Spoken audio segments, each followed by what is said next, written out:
గ్రామ పంచాయతీలకు కాంగ్రెస్ పార్టీ ప్రభుత్వం అధికారంలోకి వచ్చిన తర్వాత ఒక్క పైసా ఇచ్చిన చెప్పండి. ఇప్పుడు ఒక్క పైసా నాకు తెలిసి దేశంలో 2 సంవత్సరాల కాలంలో గ్రామ పంచాయతీకి ఒక్క పైసా ఇవ్వకుండా ఉన్న ఏకైక ప్రభుత్వం తెలంగాణలో కాంగ్రెస్ పార్టీ ప్రభుత్వం. ఒక్క పైసా కూడా ఇవ్వలే.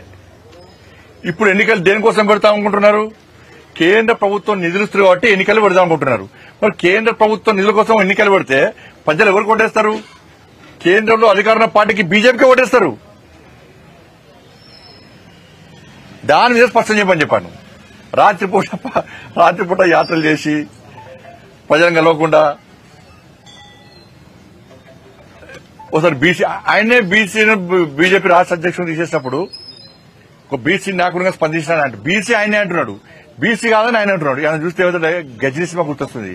దాని హీరోకు 15 నిమిషాల కంటే ఏం గుర్తురాదు.